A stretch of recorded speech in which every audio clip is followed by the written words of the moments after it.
தோழர்கள் அனைவருக்கும் எனது பணிவான வணக்கங்கள். இந்த பதிவு எதுக்குன்னு பார்த்தீங்கன்னா, நமது தாராபுரம் மக்களுக்காக ஒரு சின்ன ஒரு விழிப்புணர்வு வீடியோ. அதாவது போன தேர்தலில் நம்ம தாராபுரம் தொகுதியில் 4 முனை போட்டி நடந்தது. அந்த 4 முனை போட்டியில் திமுக, அதிமுக, நாம் தமிழர், தாவேகா இவங்க போட்டியிட்டு இறுதியாக மக்கள் வாக்களித்து வெற்றி பெற்ற அதிமுக வெற்றி பெற்றது. தற்போது தாராபுரத்தில் அதிமுக வேட்பாளர் ரிசைன் பண்ணியிருக்காங்க. தன்னுடைய எம்எல்ஏ பதவியை ரிசைன் பண்ணியிருக்காங்க. அப்போ தாராபுரம் இப்போ அனாதையாக தான் இருக்குது, அரசியல் அனாதையாக தான் இருக்குது. எதனால் இந்த சொல்கிறேன்னா, நம்ம பூக்கடை வீதியிலிருந்து 5 முக்கு செல்லும் வழி, அதாவது பைரவர் கோயில் வீதியை ஒட்டி இருக்கிற ஒரு வாய்க்கால் வழி பாலம். அது மட்டுமல்ல, அது ஒன்று.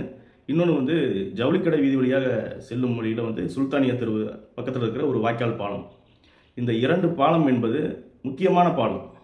ஏன்னா தினசரி அந்த பகுதியை கடந்து செல்லு வரணும்னா, ஒரு ஜவுளி கடைக்கு வரணும்னா, ஒரு ஸ்கூலுக்கு வரணும்னா, ஒரு ஹாஸ்பிட்டலுக்கு வரணும்னா அந்த பாதையை கடந்தால் பெண்களும் ஆண்களும் வரணும். பைரவர் கோயில் வீதி பாலம், அந்த பாலத்துக்கு பக்கத்திலே குழந்தைகள் படிக்கின்ற பள்ளிக்கூடம் இருக்கிறது. அதே போல் இந்த பாலத்தை தாண்டி அங்கிட்டு ரஷ்யா பேகம் குழந்தைகள் மருத்துவம் இருக்குது. பெரும்பாலும் ரஷ்யா பேகம் ஆஸ்பத்திரிங்கிறது குழந்தைகளுக்கு பார்க்கக்கூடிய ஆஸ்பத்திரி. அதே போல் பிரசவம் அங்கே அதிகமாக பார்ப்பாங்க. அதே போல் கோயில் வழிபாட்டு தலங்கள். நான் கேட்குறேன், நம்ம ஊரில் எம்எல்ஏவும் இல்லை, இது யார் செய்வா? அப்போ தமிழக முதல்வர் ஜோசப் விஜய் அவர்கள் கவனத்தில் கொண்டு இந்த 2 பாலத்தையும் உடனடியாக கட்டித்தர வேணும். உடனடியாண்டா அதுக்குண்டான அவகாசம் எடுத்துக்கொள்ளணும். ரைட். போன ஆட்சி காலத்தில் தொடங்கப்பட்டு இந்த பாலம் இன்னும் நீர்த்து போய் கிடக்குது. இந்த வாய்க்கால் வழி பாலம் 2 பாலங்களும் கட்டாமல் பெரும் பாதிப்புக்குள்ளாகிறாங்க. பெண்கள் பாதிக்கிறாங்க, ஆண்கள் பாதிக்கிறாங்க, குழந்தைகள் படிப்பு நலன் பாதிக்குது. அதுபோக வாகன ஓட்டிகள் மிகவும் சிரமத்துக்குள்ளாகப்படுறாங்க. அதாவது அந்த அந்த பாலம் இப்போ அடைச்சிருக்குது. அந்த சைடு அந்த புறம் போகணும்னா கிட்டத்தட்ட 2 கிலோமீட்டருக்கு சுற்றித்தான் போக வேண்டியதாக இருக்குது.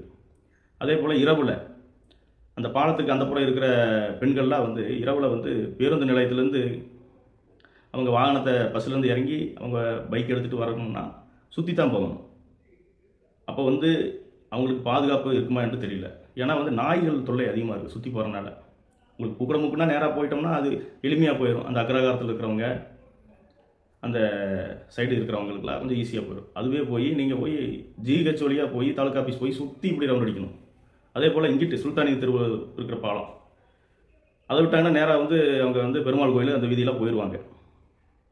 இவங்க என்ன பண்ணுறாங்க, டிஎஸ் கார்னரை சுற்றி மாரியங்கோளை சுற்றி அப்படி சுற்றி போகிறது ரொம்ப கஷ்டமாக இருக்குது. அதனால் தமிழக முதல்வர் அவர்கள் கவனத்தில் கொண்டு போன ஆட்சியில் கட்ட துவங்கியதை உங்கள் ஆட்சியிலாவது சாத்தியமாக்கி அதை சீக்கிரம் விரைவில் அதை கட்டி முடித்து தருமாறு கேட்டுக்கொள்கிறேன். அதே போல் தாராபுரம் மக்கள் இனி இடத்தில் வரப்போகுது. யாருக்கு வாக்களிப்பாங்கன்னே தெரியல. அவங்களே மனக்குழப்பத்தில் இருக்கிறாங்க. ஏன்னா ஒரு கட்சியில் இருந்து இன்னொரு கட்சிக்கு போகிறாங்க. இது என்ன இதனை தொடர்ந்து போயிட்டுருக்குன்னு தெரியல. அதுக்கு நீங்கள் தயார் நிலையில் இருந்துக்குங்க. ஏன்னா எதிர்வரும் தேர்தல்கள்லாம் மிகவும் குழப்பமான சூழல் தேர்தல் தான் நம்ம பார்க்குறோம்.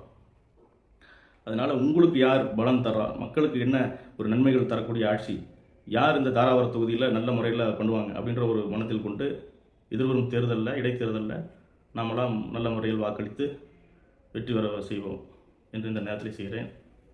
நன்றி, வணக்கம். எனது பெயர் திருமாரகு, சமூக சேவகர்.